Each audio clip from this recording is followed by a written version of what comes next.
Hey guys, it's Lacey from Earthbird Emporium, and today we're going to do one of our most requested videos, and that is how I ship plants. So before I start, this is just the method that I have found personally that works for me. It's going to differ varying where you're shipping to, what you're shipping, and where you're shipping from. So this isn't a how-to guide that's a specific step-by-step instructions. This is just tips and tricks that I've learned along the way. I'm not a professional. I don't have a degree in plant shipping. These are just things that I've learned as I've gone. I've successfully shipped to 42 states now, including Alaska and Hawaii. I've shipped in all seasons, and I'm shipping out of Zone 5, which is Illinois, and it's cold as heck and hot as heck. So I'm by no means a professional, but I have found some things that have worked great for me. So some of the things that you're going to need that I use are magic moss. Now, I've done a video in the past, you can find it down there, about how to make the magic moss. So we're not going to go into that, but you're going to need magic moss. I've done it with damp paper towels, but I do find that moss seems to reduce the risk of transplant shock a little bit. So I do prefer to use moss as opposed to towels, but that's, again, it's your preference. I also only ship bare root. I've never gotten a plant shipped in a pot that I've been happy with. I've only shipped a couple of plants in pots, and honestly, they had a little bit more shipping shock than the other ones. So bare root is the only way that I tend to ship. You will get it wrapped in sphagnum moss in cling wrap, and then I ship it in plastic cups. So if you watch the magic moss video, you know that this is everything you need when you get the plant to set it up for propagation. So a great way to reduce risk of shipping shock when you get your plant is to baby it a little. So some people put it in water. I like to keep it in the moss. So soil roots and moss roots are terrain roots. It's not like delicate water roots. We talked about that when we did the magic moss video too. So the way I ship it, it's ready to sit on the shelf to acclimate to your environment from my environment. So I find that that has reduced the shipping shock for my shipments. You're going to need things like scissors. You're going to need tape, cling wrap. I find that using this stuff that you get in the packing section is pretty cool because this handy dandy handle helps kind of like wrap it around the root base a little better. The press and seal stuff is the best. I have a really hard time with the cling wrap sticking to itself, and it frustrates me. So I really like to use the self-stick stuff. I'm out, and the store was out. So we're going to use this stuff, and you guys can watch the struggle. I use tissue paper. I keep things on hand like cotton balls, tubes from toilet tissue that have been cleaned, paper towels. When I store them flat, and I rubber band them so they don't take up a whole lot of room. I spray them with some Lysol and I let them dry, and then I flatten them, put them in a baggie. I reuse any air puppies that I've gotten. I Lysol those and I let them sit out for a couple days before I ship them. I also will reuse newspaper. Now, when I ship with newspaper, I always take the ads out. This one's already been taken out. When you look at a newspaper, you'll notice that some paper, when you rub it, it's dry, and it's not really pleasing, and you get ink on your fingers. Other paper you'll rub, and it's very smooth and it's glossy, and that has a varnish on it. Now, that varnish has chemicals in it, so I don't use anything that's been glossed. I use the stuff that doesn't have the clear coat sheen stuff over it. I like to include jute. It just makes it cuter. Everybody likes nice, happy plant mail, right? So when I send my shipments, you also get a care sheet for the plants that you're getting. You're going to need your boxes. Now you have a couple of different choices. You can use your own boxes. You can ship boxes that you've reused, or I'm sorry, that are being reused through USPS. So you can, like Amazon or food storage boxes, mason jar boxes, whatever. You can ship those. You can get plain brown cardboard boxes at a variety of different stores, including at USPS.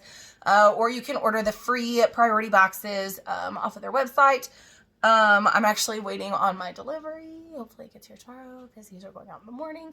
So part 1 of the video is just going to be preparing your plant to pack. And then we'll do part 2 of how I secure it in the box to pack. They're both equally important, and here's why. So a plant is a living organism. It breathes, it needs things like sunlight and fresh air, and we're literally trapping it in a box. So it's being deprived of all of those things. One of the most important things you can do is to acclimate your plant before you ship it. So a lot of the times I only ship on Mondays and Tuesdays. The reason is if there's a delay with USPS, because it's a couple extra days with the post moving for you to get your plant. Another thing is I always pull my plants out of my greenhouse and I put them in less than ideal lighting gradually. So if I were to take the plant out of my greenhouse where it's an ideal humidity and it's an ideal light and it's just in the perfect environment, and then I shove it in a box and I send it to you, it's going to get sad. So acclimating it slowly is a great tip to help reduce some of that shock. Another thing is packing it well. Make sure that if there's a delay, it's going to get there okay. So anytime I ship plants, I don't water them before I ship them, like intentionally before I ship them. So if I happen to water a plant on a Wednesday, I'm going to ship it on a Monday. That's okay if it was due for the watering on the Wednesday, but I'm not going to just water it just because I'm packing it in damp, either paper towels or moss. So if your roots are already really, really damp and they're wet, you're going to look at rot. I don't want to send them super, super, super thirsty and dry, because then they're going to be really sad and droopy when they get there, and people are going to freak out because your plant's thirsty and it's going to droop. So it's kind of important to find that balance. You don't want your plant really, really thirsty, but you don't want your plant really, really overly hydrated either. And then your plant. So I'm going to show you how to do a rooted plant and then how to do a cutting. They're both pretty similar. And I'm also showing you how to ship aroids today. So I'm shipping a monstera and I'm shipping a philodendron. Shipping things like cacti and orchids or succulents and things like that. Those are going to have different techniques and different things to do and to help keep them safe and happy when they get there. Okay. So what I've done is I've laid out a sheet of plastic wrap and I put some of our moss mix in the middle of that plastic wrap. So kind of think of it like a burrito, okay? So the plastic wrap will be your shell and all of this stuff is your stuffing. So you want to try to keep it in the middle so that you can wrap it up securely. So a couple of things about the moss or the paper towel if that's what you're using. First of all, you don't want this stuff to be super duper wet, okay? You don't want it to be soaked and you don't want it to be super dry. You want it to maintain moisture but not be super, super wet. So if you squeeze it, I don't know if you can see, there's some dampness there, but it's definitely not soaked by any stretch or means. So another thing to keep in mind, especially when you're shipping in the winter, is if you ship something with a lot of moisture, it's going to conduct and hold in that cold. So if you're shipping with a heat pack, you know, that's one thing. You want kind of a moist heat, but if you're not, you know, you don't want something super wet. And either way, you just don't want a whole lot of dampness, okay? So the first thing we're going to do is this ring of fire philodendron. So you always want to make sure when you take a cutting that you make sure that you know how it propagates. So some things can propagate by leaf cuttings, some things can propagate by tubers and rhizomes. This is an aroid, so we're looking for nodes and aerial roots. Now, when you wrap your plant, what you want to do is to hold the moisture on your nodes, your roots, or your aerial roots, and keep it off of your leaves, okay? So think of your moss as like dirt. So the section that you would have under the dirt is the section that you want to be in the moss. Anything that would be above your soil line needs to not be in your wrap because it's going to be susceptible to rot. So we just lay it down, and I try to make sure that when I lay it that it's going to lay flat and that any new growth is away from the moss just to protect it a little bit extra. And she's a pretty big guy. So this is a ring of fire philodendron. It's a top cutting off of Johnny Cash, my personal guy. A lot of people ask what the significance of a top cutting is, and when you receive a mid cutting or a bottom cutting, your new growth will be smaller. So it'll be fresh new growth, not mature leaves. They will grow into that eventually, but a top cutting, the new growth will be the same size, and then it just takes less time for it to get larger. So I sit my cutting in the middle, and then I kind of wrap around, covering the top of the node and the aerial roots, but behind I'm pushing it down off of my stems. I only want what would be below the soil to be covered in the moss. Anything that would be above the soil line is going to be above my moss. You want to make sure that if you have a long rooted plant, you know, that all of your roots are covered with this moss. This moss is your soil. I find it easiest to kind of hold with one hand with your thumb and then kind of wrap at the base of your stem line first. Okay. So, and then you just, it's a burrito type situation. You just wrap it. You want to make sure that you fold your ends up and that you secure it.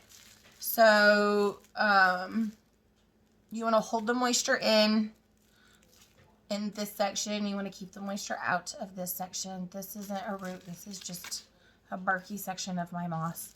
And then you can secure it. You can secure it with painter's tape. You can secure it with duct tape. You can secure it with another piece of plastic wrap, whatever. I like to double wrap my stuff just because I have a hard time pulling it tight. I have arthritis in my hands, so I have a hard time pulling it tight.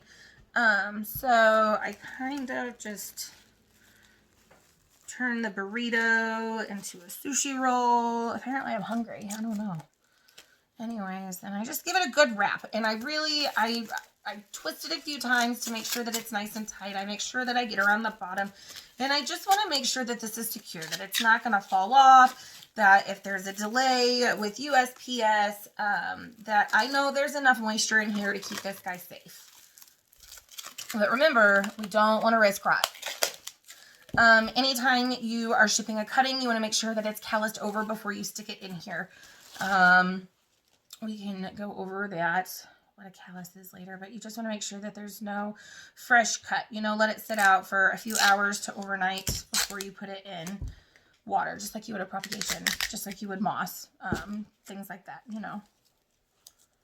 So I'm securing it with just a little bit of duct tape. And then depending on what your plant looks like and what you're shipping, you want to do a couple of things. So it is not uncommon for a plant to have yellow leaves or to drop leaves when it arrives in the mail. We talked about how they're live and they're perishable and they need things that they're being deprived of when they're being sent. That being said, there are steps that you can take to prevent that happening. One of them is maintaining the moisture level. Another one is protecting it in transit. So that's why I like to use these little tubes. And I will just, you know, secure it over the leaf gently. And just provide a little bit of structure. And I can kind of get the new little guy in there as well. And as a matter of fact, I probably could get all three. And it's going to differ, you know, plant to plant, how you put them on and stuff. But that's just going to add a little bit of integrity, you know, to it in the package. Another cool thing that I like to do that works well, just to add a little bit extra protection, is I take the cotton balls and I kind of unfurl them a little bit, and I will put it down inside the tubing to add an extra layer of cushion. It also insulates a little bit against cold, against heat. It's going to hold in just a little bit extra protection. So, you know, you just kind of piece it together like so. Okay, so I went ahead and I just did a couple more, but I saved the last one because I want to show you the trick of getting them to stack and securely stay on. So I squished some cotton balls down in there. I'm taking my next one and I'm going to take scissors and cut it before I put it on, because if you don't cut it before it goes on, you're going to be cutting up against your leaves and you don't want to do that. The dog is whining. Anyways, and you just want to cut a little inch or so slit in one side. You're going to kind of, so you just want to cut about an inch or so slit in one side, kind of give it a squish so that you can work with it, form it around your leaf. Take your time, make sure you don't do any leaf damage. And then when you get to the corner, make sure you don't have any leaf pieces stuck in this crease. Sometimes that'll happen. But just slide it on top, and then it just wiggles right into place and it forms a nice secure structure. So, you know, you have to think of all of the packages that USPS is shipping, and when you ship priority, which a lot of people who ship plants do, you know, you can ship up to a 70-pound package in priority. So you have to think of how many 70-pound packages being shipped priority at the same time as your plant are going to end up being stacked on top of your plant. That's not any fault of a mail carrier. That's just the way the system is designed. Mail trucks are only so big and they fit a crap ton of packages in there. It's kind of like clown cars, you know. You guys have seen how much they carry. So shout out to USPS workers. You know, we appreciate you and we love you. But we also know damage happens, so we're going to make sure that we pack carefully. So I went ahead and I like to cover all of the leaf just to make sure that there's no leaf sticking out to risk getting taped or something. So I will close off the top. Now I use things like moss because it allows air circulation. I use cotton because it allows the plant to kind of breathe. Cardboard with air slits and stuff, you know, it allows for ventilation. So it's not like wrapping a plant in foil. Please don't wrap your plant in foil. Don't wrap your plant in foil. Don't wrap your leaves in plastic wrap. That's going to lead to dead plants, and nobody likes to get sad plant mail, okay? So what I do next is I wrap my package in tissue paper. Okay, so I'm wrapping it up in the tissue paper, and I'm using red and yellow because it's a ring of fire. I like to do silly things like that. When it's a pink princess, I wrap it up in pink. When it's a white wizard or something, I wrap it up in white. Happy plant mail is happy plant mail, so I have more fun packing it when it's fun like this. So I'm just keeping the paper tight by, you know, rolling it and then smoothing it down. You'll just find the bottom. You'll fold it over. You'll add a piece of tape. You'll find the other side. And I like to kind of wrap it like a Christmas present. So, and then I just tuck the corner and then you secure it with tape. Okay, so a few more things that I do once it's all wrapped up and it's taped and secured. I label what kind of plant it is using just a handwritten label. It comes in handy if you're packaging more than one plant. It also lets the person know what they're expecting. Sometimes people order a lot of plants at once, especially if it's like a purge, and this just helps them know what is yours so that there's no confusion there. I included a care sheet, and then everybody gets a card when they order from me. So what I do after this is we used that, the tubing, the cardboard tubes, to protect the leaves. But the most important part of the plant is the part that, you know, it's the roots or the node or the rhizome, whichever. So I will take my plant and I'll either put it in a small, if it's small, if that's not, and then I will secure this area with either tissue paper or cotton. Okay, so I filled the negative space in my cup with cotton balls. It took about 10 of them. I just stuffed it all the way around, and that's to make sure that this can't wiggle out. It also adds a layer of insulation if it's cold, a layer of protection against a heat pack or anything like that. It's going to also add protection for that node or the roots. So then what you want to do is just tape, let's see, just across the top of the cup.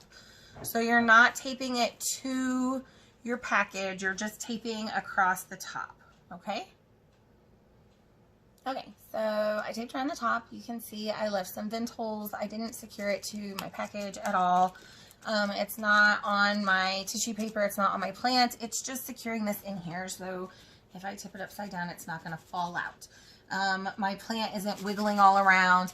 You can hear the plastic rattling, but it's not hitting the sides of this. It's not gonna bounce back and forth in that box, okay?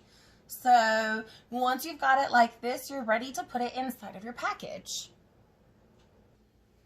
So I use the USPS Priority Mail flat rate. I prefer to ship most of my stuff in medium packaging. The smalls are just really, really hard to not only fit something in, but also fit enough padding to keep it safe. Now, if it's a small little note or something, like maybe, but I prefer medium flat rate. It's $16 to send it through USPS. The ones that I prefer are the ones that have this adhesive strip in it. I just think that they're sturdier for some reason. For me, they're easier to work with. You just pull on the perforated area. You're gonna fold down. When I package the boxes, I do find it's easier to stand. So you want to fold the side that doesn't have the adhesive section on it. If you're not using the part that has the strip, that doesn't matter quite as much. You just peel off this backing here. And I don't have fingernails because I have an anxiety manicure, but it's usually pretty easy to get most of it off, and I secure it with tape anyway, so there's a little bit left on, but I'm not gonna mess with that too much. So you want to make sure that this section, this flap, is flat against this crease, and then just press to seal it. We'll be reinforcing it with duct tape, or boys, behave, or something else along the lines of that later. But I always like to write that this is the bottom.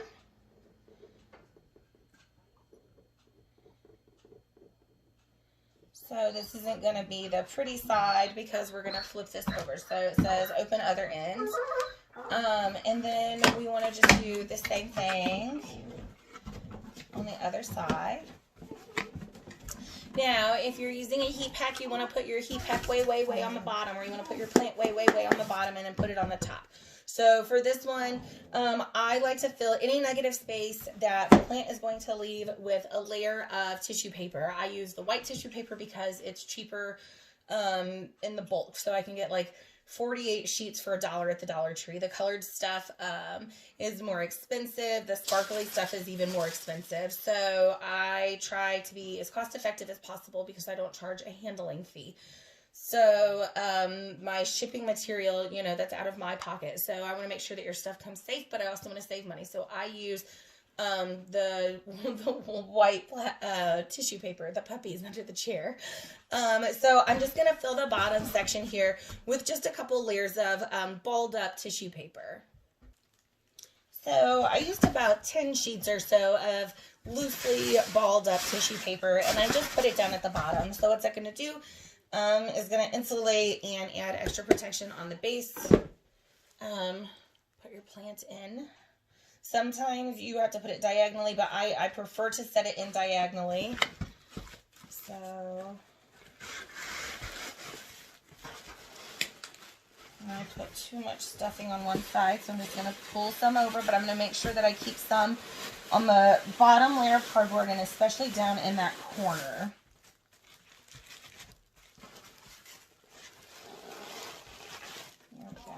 Now, what I didn't do is I didn't push and shove on my leaf. I didn't push and shove on my cup. I moved things around, and it looked like maybe I was pushing, but I wasn't. I also kept my stems as straight as possible inside the box. What I'm going to do now is put tissue paper, and again, I use the white stuff because I can get more of it cheaper, down inside any negative space. So you want to put it down in this cavity. You want to put it up in this area, up in here. You want to really make sure you get it on all sides of your plant. So while you're adding the tissue paper, be mindful of the reason we're using it. We're using it to provide protection for the contents in the box, but it can also provide stability for your leaves and your stem, and it can provide insulation. So really make sure that when you put it in, that you put it around your leaf in a mindful way to help provide structure to it. You know, it's going to be tossed around and thrown around. It's going to be in the back of trucks. It's going to have stuff stacked on top of it and underneath it. Like, it's going to go through a lot of stuff to get to where it's going. So you really want to make sure that every possible space is filled with tissue paper to keep the plant stable inside there. Another option is you can tape your plant to the side of the box. So you would just secure it like a seatbelt to the top, right there. I don't like to do that. I've damaged leaves when I was trying to unpack it. It makes me nervous. So I just do all of the negative space possible filled with tissue wrapping. All right, so I filled in pretty much all of my space with tissue paper, and I'm gonna just kind of fold it here. I'm not gonna seal it. It doesn't have to be perfect, but when I shake it, it doesn't move. This plant is secure in here. So I know now that it's gonna ship safely because it's not gonna be flinging all over the place. You wanna make sure that you keep any of your stuffing below these lines, obviously, so that it's not busting out the corners. You don't want your box to bow. If you have a lot of bowing in your box, you need to go ahead and go up the next size. If you're bowing it, you're ruining the structural integrity, so you don't want to do that. Like I said, I really like fun plant mail, so I do the white paper that I can get for $1, and I use just about a whole pack of that. It's only $1, and if I use the whole pack, it doesn't bother me. So then I do a layer of colored paper on top. I like to kind of mix up the colors so that it's pretty and cheerful. And you can see we're kind of starting to bow.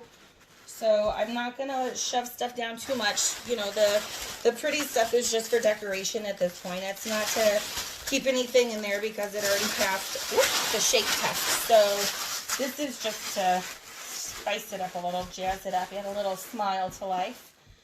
So once we've got everything secured in there, we fold it down. Make sure that all your packaging is in there. You don't want it sticking out the sides. Once again,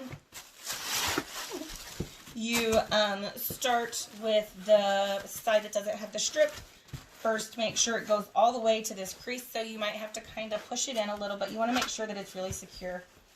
Pull off your strip. Whoop. I do that every time. It's time for bed. Alexa's very bossy, sorry. Anyways, so just push it up. Make sure it's there. And then we'll just secure it. I always make sure that the end is secured. I also open this end.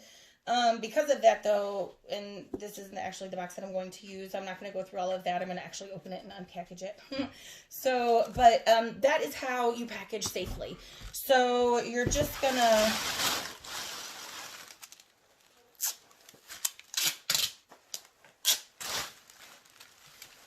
secure over the seams. So there's a seam here where you covered it. Make sure that you push that nice and tight. I like to also secure the sides. I do that by putting the tape on the top of the box, folding it kind of down, and then I do Christmas gift corners. So I put it on the top, I fold it down, and I just fold it down on top of itself.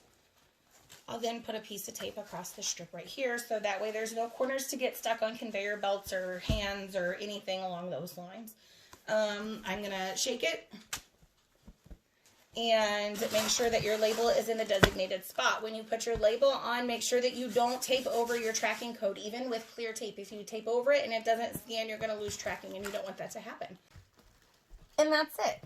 Well, it's not really hard. It does take a little bit of practice, and it is a little time consuming.